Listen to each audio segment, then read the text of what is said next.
ધોરણ 3 વિષય હિન્દી. તો ચાલો બાળકો, આજે આપણે હિન્દી વિષયની અંદર પાઠ નંબર 9 જોઈશું અને એનો વિષય છે કમલ. તો કમલ એટલે કમળનું ફૂલ, એના વિશે આજે આપણે ભણવાનું છે. તો બાળકો, આ ચિત્ર તમે જોઈ શકો છો. આ સરસ મજાનું એક કમળનું ફૂલ છે જેનું આ ચિત્ર આપેલું છે અને સરસ મજાનો એનો કલર છે અને સરસ મજાની એની જે પંખુડિયા છે એ બધી ફેલાયેલી જોવા મળે છે અને સરસ મજાનું આ ચિત્ર તમે જોઈ શકો છો બાળકો. તો જોઈ લીધું? તો હવે એના વિશે આજે આપણે ભણવાનું છે. તો અહીંયા આગળ આપણે વાંચીશું પહેલાં એને, પછી એને સમજીશું. પહેલાં છે યહ કિસકા ફૂલ હૈ? यह कमल का फूल है. कमल तालाब में खिलता है. उसका रंग गुलाबी होता है. उसकी पंखुड़ियाँ फैली हुई है. उसकी खुशबू मीठी होती है. कमल का फूल शंकर भगवान को प्यारा है. मुझे कमल का फूल प्यारा लगता है. તો આ રીતે આ જે પાઠ છે એ બતાવવામાં આવ્યું છે. હવે આપણે એને ફરીથી સમજીશું. યહ કિસકા ફૂલ હૈ? એટલે કે આ શાનું ફૂલ છે? યહ કમલ કા ફૂલ હૈ એટલે કે આ કમળનું ફૂલ છે. કમલ તાલાબ મેં ખિલતા હૈ એટલે કે આ જે કમળનું ફૂલ છે એ તળાવમાં ઉગે છે અથવા તો ખીલે છે. उसका रंग गुलाबी होता है એટલે કે એનો રંગ સરસ મજાનો ગુલાબી કલરનો હોય છે. उसकी पंखुड़ियाँ फैली हुई है એટલે કે એની જે પંખુડિયા છે તમે આ ચિત્રમાં જોઈ શકો છો. આ રીતે ફેલાયેલી તમને જોવા મળે છે. તો આ રીતે એની પંખુડિયા જે છે એ બધી ફેલાયેલી છે. હવે આપણે જોઈશું. उसकी खुशबू मीठी होती है એટલે કે એની ખુશ્બુ એટલે સુગંધ એકદમ સરસ મીઠી હોય છે. કમલ કા ફૂલ શંકર ભગવાન કો પ્યારા હે એટલે આ જે કમળનું ફૂલ છે એ શંકર ભગવાનને ખૂબ ગમે છે. મુझे કમલ કા ફૂલ પ્યારા લગતા હૈ એટલે કે મને આ જે કમળનું ફૂલ છે એ બહુ ગમે છે, બહુ સરસ લાગે છે. તો આ રીતે બાળકો કમળના ફૂલ વિશેની માહિતી આપી છે.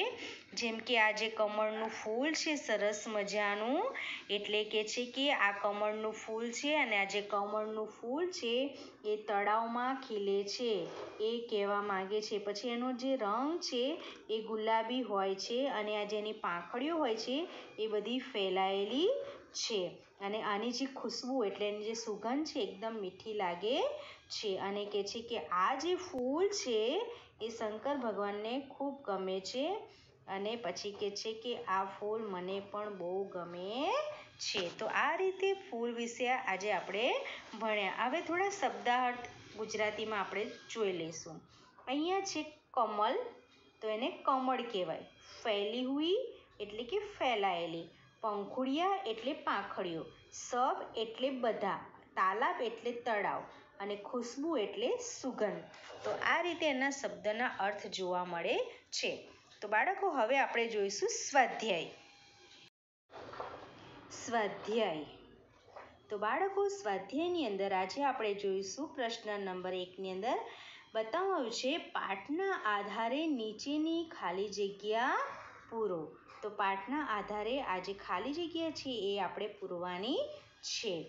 તો પહેલી ખાલી જગ્યા છે કમલ કે ફૂલ કી ખાલી જગ્યા ફૈલી હુઈ હૈ. તો આપણે જેમ ભણી ગયા ને કમળ વિશે, એની જે પાઠ છે એની અંદરથી જ આનો જવાબ આપણને મળશે. તો અહીંયા આગળ બતાવ્યું છે કમલ કે ફૂલ કી ખાલી જગ્યા ફૈલી હુઈ હૈ. તો શું ફેલી હુઈ હૈ? તો લખવાનું તમારે પંખુડિયા. શું લખવાનું? પંખુડિયા. બીજે નંબરની ખાલી જગ્યા છે કમલ કે ફૂલ કી ખાલી જગ્યા મીઠી હોતી હૈ. તો શું મીઠી હોય છે? તો ખુશ્બુ. તો શું તમારે લખવાનું છે? ખુશ્બુ. ત્રીજા નંબરની ખાલી જગ્યા છે કમલ કા ફૂલ ભગવાન ખાલી જગ્યા કો પ્યારા હે. કયા ભગવાનનું નામ લખ્યું હતું ચોપડીની અંદર આપણે જે પાઠ ભણ્યા એમાં? તો એમાં કમળનું જે ફૂલ છે એ શંકર ભગવાનને ગમે છે, એટલે કે કમલ કા ફૂલ ભગવાન શંકર કો પ્યારા હે. બરાબર? તો આ રીતે તમારે ખાલી જગ્યા પૂરવાની. હવે ફરીથી આપણે જોઈશું. કમલ કે ફૂલ કી ખાલી જગ્યા ફેલી હુઈ હે, તો પંખુડિયા. કમલ કે ફૂલ કી ખાલી જગ્યા મીઠી હોતી હે, તો શું આવશે? ખુશ્બુ. કમલ કા ફૂલ ભગવાન ખાલી જગ્યા કો પ્યારા હે, તો શું આવશે? શંકર. તો આ રીતે તમારે ખાલી જગ્યા પૂરવાની છે. પહેલી ખાલી જગ્યામાં પંખુડિયા, બીજી ખાલી જગ્યામાં ખુશ્બુ અને ત્રીજી ખાલી જગ્યામાં શંકર આવશે. હવે આપણે જોઈશું પ્રશ્ન નંબર 2. પ્રશ્ન નંબર 2 ની અંદર છે નીચેના પ્રશ્નોના ઉત્તર લખો. તો પહેલો સવાલ છે કમલ કા ફૂલ કहाँ खिलता है? तो कमल का फूल तालाब में खिलता है. બીજા નંબરનો સવાલ છે कमल के फूल का रंग कैसा होता है? तो कमल के फूल का रंग गुलाबी होता है. तीसरे नंबर का सवाल है कमल की पंखुड़ियाँ कैसी है? तो कमल की पंखुड़ियाँ फैली हुई है. चौथा नंबरનો सवाल છે कमल के फूल की खुशबू कैसी है होती है? तो कमल की खुशबू मीठी होती है. कमल का फूल किसको प्यारा है? तो कमल का फूल शंकर भगवान को प्यारा है. फरीथी कमल का फूल कहाँ खिलता है? तो कमल का फूल तालाब में खिलता है. कमल के फूल का रंग कैसा होता है? तो कमल के फूल का रंग गुलाबी होता है. कमल की पंखुड़ियाँ कैसी है? तो कमल की पंखुड़ियाँ फैली हुई है. कमल के फूल की खुशबू कैसी होती है? तो कमल की फूल की खुशबू मीठी होती है. कमल का फूल किसको प्यारा है? तो कमल का फूल शंकर भगवान को प्यारा है. તો બાળકો આ રીતે તમારે પ્રશ્નના જવાબ લખવાના છે. હવે આપણે જોઈશું આગળ. પ્રશ્ન નંબર 3 પર બતાવ્યું છે ફૂલોના હિન્દી અને ગુજરાતી નામનું વાંચન અને લેખન કરો. તો વાંચન પણ કરવાનું છે અને લેખન એટલે કે તમારે લખવાનું પણ છે. ચલો આપણે એને વાંચીશું. કમલ તો કમળ, ચંપા ચંપો, મોગરા મોગરો, ગેંદા ગલગોટો, ચમેલી ચમેલી, ગુલાબ ગુલાબ, રાતરાણી રાતરાણી, કુમુદ પોયણું, કનેર કરેણ, બારમાસી તો બારમાસી, સૂર્યમુખી સૂરજમુખી, જાય તો જુઈ. તો આ રીતે પહેલાં હિન્દીમાં આવી રીતે બોલાય અને ગુજરાતીમાં આવી રીતે બોલાય, એવી રીતે સરસ ફૂલનું વાંચન કરવાનું છે. ફરીથી આપણે કમલ કમળ, ચંપા ચંપો, મોગરા મોગરો, ગેંદા ગલગોટો, ચમેલી ચમેલી, ગુલાબ ગુલાબ, રાતરાણી રાતરાણી, કુમુદ પોયણું, કનેર કરેણ, બારમાસી બારમાસી, સૂર્યમુખી સૂરજમુખી, જાય જુઈ. તો આ રીતે જે હિન્દીની અંદર ફૂલના નામ આપ્યા છે અને ગુજરાતીમાં આપ્યા છે. તો તમારે એનું વાંચન પણ કરવાનું છે બાળકો, અને તમારે એને લખવાનું પણ છે. હવે આગળ જોઈશું 4 નંબર પર જઈશું. અહીંયા આગળ લખ્યું છે 5 ફૂલોના હિન્દીમાં નામ લખો. તો ઉપર આપણે ફૂલ વિશે શીખી ગયા ને કે ફૂલ ગુજરાતીમાં પણ આપ્યા છે અને હિન્દીમાં પણ આપ્યા છે. તો હિન્દીમાં 5 ફૂલના નામ લખવાના છે. તો પહેલું આપણે લખીશું રાતરાણી, ચંપા, જાય, કનેર અને ગેંદા. તો આ રીતે તમારે હિન્દીમાં નામ લખવાના છે. તો બાળકો ખબર પડી ગઈ? ફરીથી જોઈએ. 5 હિન્દી ફૂલોના નામ લખવાના છે. પહેલું લખીશું રાતરાણી, બીજું ચંપા, ત્રીજું જાય, ચોથું કનેર અને પાંચમું ગેંદા. તો આ રીતે બાળકો તમારે નોટબુકમાં સરસ રીતે લખવાનું છે. હવે આપણે જોઈશું 5 નંબરમાં. 5 નંબરમાં છે નીચેના હિન્દી વાક્યોનું ગુજરાતી કરો. તો હિન્દીમાં વાક્યો આપ્યા છે તેને આપણે ગુજરાતી એનું કરવાનું છે. તો બાળકો અહીંયા છે યહ ગુલાબ કા ફૂલ હૈ.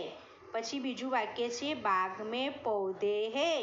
ત્રીજું વાક્ય છે પૌધા પર ફૂલ ખिलते हैं. ચોથું વાક્ય છે તાલાબ મેં પાણી હૈ. પાંચમું વાક્ય છે हम मंदिर में देव के दर्शन करने जाते हैं. અને છઠ્ઠું છે કમલ કા ફૂલ ગુલાબી હૈ. તો આ બધા વાક્યો હિન્દીમાં લખેલા છે, તો આપણે એનું ગુજરાતી કરવાનું છે. તો બાળકો પહેલું હું બનાવું છું વાક્ય એ જુઓ. યહ ગુલાબ કા ફૂલ હૈ એટલે કે આ ગુલાબનું ફૂલ છે. આ ગુલાબનું ફૂલ છે. બાગ મેં પૌધે હૈ એટલે કે બગીચામાં છોડ છે. બગીચામાં છોડ છે. આ રીતે એનું ગુજરાતી થશે. પછી આપણે જોઈશું પૌધા પર ફૂલ ખिलते हैं એટલે કે છોડ પર ફૂલ ઉગે છે. છોડ પર ફૂલ ઉગે છે. તાલાબ મેં પાણી હૈ એટલે કે તળાવમાં પાણી છે. તળાવમાં પાણી છે. हम मंदिर में देव के दर्शन करने जाते हैं એટલે કે અમે મંદિરમાં ભગવાનના દર્શન કરવા જઈએ છીએ. અને છઠ્ઠું છે કમલ કા ફૂલ ગુલાબી હૈ એટલે કે કમળનું ફૂલ ગુલાબી છે. કમળનું ફૂલ ગુલાબી છે. ફરી વખત બાળકો એક વખત આપણે જોઈ લઈશું. યહ ગુલાબ કા ફૂલ હૈ એટલે આ ગુલાબનું ફૂલ છે. બાગ મેં પૌધે હૈ બગીચામાં છોડ છે. પૌધા પર ફૂલ ખिलते हैं છોડ પર ફૂલ ઉગે છે. તાલાબ મેં પાણી હૈ તળાવમાં પાણી છે. हम मंदिर में देव के दर्शन करने जाते हैं અમે મંદિરમાં ભગવાનના દર્શન કરવા જઈએ છીએ. કમલ કા ફૂલ ગુલાબી હૈ કમળનું ફૂલ ગુલાબી છે. તો બાળકો આ સરસ મજાનો આપણો પાઠ હતો. એ પાઠ આપણે અહીંયા પૂરો કરીએ છીએ. તો કમળ વિશે આપણને બહુ સરસ માહિતી મળી કે કમળનું ફૂલ ક્યાં ઉગે છે, એની ખુશ્બુ કેવી હોય છે,